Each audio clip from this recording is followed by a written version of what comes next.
What is going on, team? Welcome to today's video.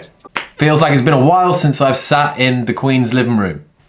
But oh, it feels good. To be back talking to you guys, and if you enjoy these videos, please do smash that like button, put your hand through the screen. I want to see as many smashed computer screens, tablets, iPhones as possible. But anyway, let's get on with it. Today's episode, we're going to just be covering everything that's kind of happened over the last week, the West Coast Classic, and other things that I've enjoyed. Like this. A meme that went viral recently: how likely are you to recommend Windows 10 to a friend or colleague? The guy rated it 1. In the explanation down below, he said, I need you to understand that people don't have conversations where they randomly recommend operating systems to one another. That's the kind of truth that we need in this world. I love that. Shaquille O'Neal, basketball star, known as Big Shaq. He's a big dude, 7'1", known for dwarfing people. I mean, just look at the size of those hands. A photo of him has been going viral over the last couple of days. It was one that he took with a model of the world's tallest man ever. And he actually looks small. Incredible. Recommendations on this vlog. I like to give out recommendations to you guys if I think they're Absolutely epic. The Last Kingdom on Netflix. Jazz and I have binge watched it for the last couple of weeks. We're now on season 4. Season 5 apparently has just been filmed, so that should be coming soon. But it's hands down the best show I've ever watched on Netflix ever. So if you're lost for something to watch, don't hesitate.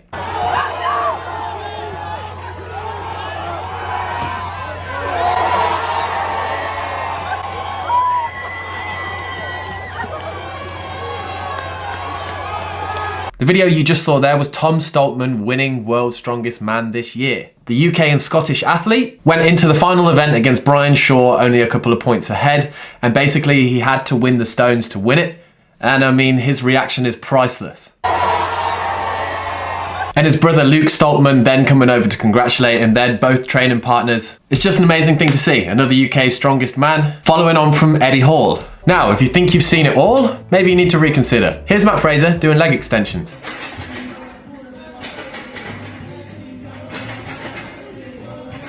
See, I told you hadn't seen it all. Let the bodybuilding continue. Yes, Matt. I don't know what you're thinking by now. Is that a new Hustle Made tee? Yes, it is. It's the Positivity.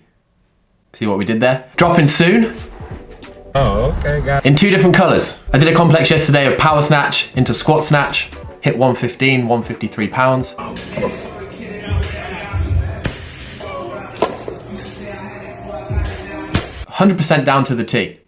Now, we've got to talk about the last weekend, the West Coast Classic in Las Vegas. In-person semi-final, the theatre looked a lot like regionals used to look like, and the athlete roster was pretty insane, and I think the views on the live streams reflected that. Pretty crazy to see CrossFit getting nearly 400,000 views on a live stream. That's, you know, let's get it. Going into the weekend, it was all eyes on 4th fittest Noah Olsen to see how he would cope with the weekend. And a lot of people were putting him up against Cole Sager. Very established athlete, trains with CompTrain, so they were ready to see a battle there. On the female side, there was a lot of elite athletes that people were looking forward to battling it out. 3rd fittest on earth, Carrie Pierce. The athlete that's been getting a lot of hype this year, and up and coming Daniel Brandon. Bethany Shadburn, Danny Spiegel, just to name a few. But after not finishing outside the top 5 all weekend apart from the last event where he finished 20th, Cole Sager took the top spot on the male side. Noah Olsen got 2nd, Sean Sweeney got 3rd, Will Morad got 4th, and Brandon Luckett got 5th. And then on the women's side, it only came down to 4 points in the end. Bethany Shadburn all weekend didn't finish outside the top 4, apart from the final event where she finished 9th. Taking 2 event wins, finished 4 points ahead of Carrie Pierce, who didn't finish outside the top 5 apart from the last event where she finished 7th, and took 1 event win. But also qualifying from the women, Danielle Brandon, Danny Spiegel, and Regan Huckabee. Now the weekend wasn't all rainbows and butterflies for Noah Olsen especially. He put this on his Instagram. Exactly 2 weeks before the West Coast Classic, he tweaked his shoulder pretty bad in training. He went on to say it may not look too crazy in the following video, which I haven't looked at since the incident, but feel comfortable posting now because I made it through qualification. Stuff happens, don't give up. Here is the video. I slowed it down and add some sound effects afterwards for your enjoyment.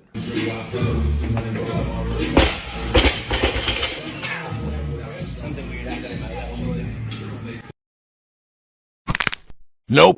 Yeah, so we nearly lost Noah Olsen just before West Coast Classic. He may not have been able to compete, but luckily he did, and he's made it through to the games unscathed. Although in event 7, I did have to add these sound effects to Noah Olsen's ring muscle-ups. First order. We are 35 seconds in, waiting for the first athlete to jump off of these 15 ring muscle-ups. Look at Noah Olsen's side swing he's got on it. The closest event finish of the weekend was between Danielle Brandon and Danny Spiegel in event 5. Check how close this was.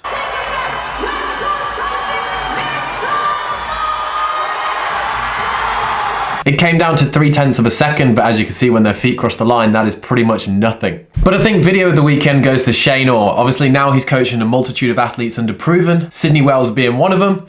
Can you spot him? Hello there.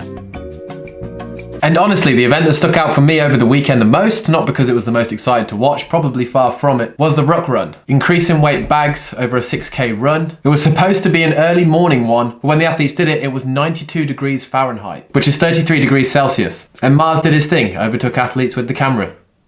One athlete. Are you kidding me? What can this guy do? Now moving on to the Atlas Games, it was a story of joy and a major comeback. Pat Vellner in the online competition out of the 6 events won 2 of them, got a 2nd, 3rd, a 6th and a 7th to qualify first by over 50 points. But also, what we didn't know that went on behind the scenes was also that week, Vellner had a baby. He just became a dad. Dad strength is incoming.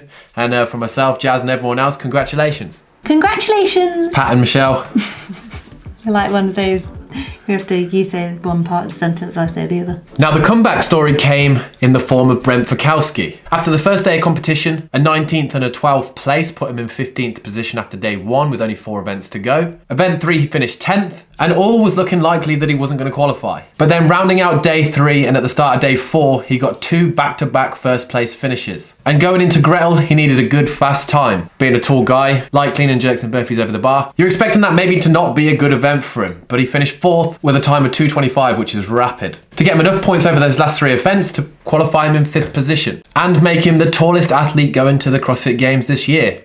At 6'2", Colton Mertens being the shortest athlete of 5'4". Interesting stats there. Anyway, all of the sanctionals are now done. For 30 males and 30 females, they're going to be focusing now on the last chance qualifier. On the guys' side, I'm looking at James Newbury and Khan Porter. Roman Krenikov is my kind of 3 that I'll be looking at. And on the female side, I'll definitely be keeping an eye on Christy Eramo O'Connell and Stephanie Chung. Anything can happen. And then other than that, Royce Dunn is still on fire from winning the Torian Pro.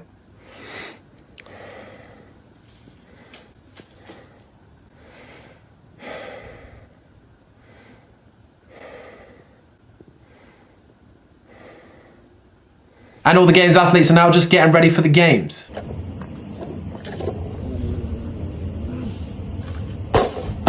Now with a couple of bits of news to finish off today, we'll start with the news about Emma Tall. The video that I made the other day about CrossFit taking away her CrossFit Games ticket due to poor communication and early release of scores. Well, the Professional Fitness Athletes Association weighed in and said that the semi-final workout descriptions created ambiguity. And they believe that this issue is due to several communication errors on the part of CrossFit. And obviously the primary function of the Professional Fitness Athletes Association is to give athletes within the sport a voice and help with decision making, to then bring on changes and help improve CrossFit as a kind of organisation.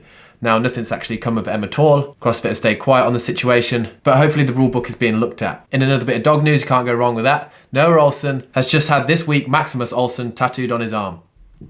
You gotta love it. So now he'll take him everywhere with him. Chalk Llamas put together these 2 edits, which I thought were pretty cool, of Brent Fikowski and Patrick Vellner. We've seen Matt Fraser giving some advice to Jason Hopper, who was the winner of Mid-Atlantic CrossFit Challenge, so it's going to be interesting to see him at the CrossFit Games this year. And if you don't feel old yet, it has been 20 years since the first Fast and Furious movie was released. Anyway team, if you have enjoyed today's video, please do smash that like button. If you're new around here, please hit that subscribe button. And if you want to support Jazz and I, head over to hustlemade.com. That's the best way to do it. And if no one's told you today, you're an absolute legend. We'll catch you in the next one. Hello there.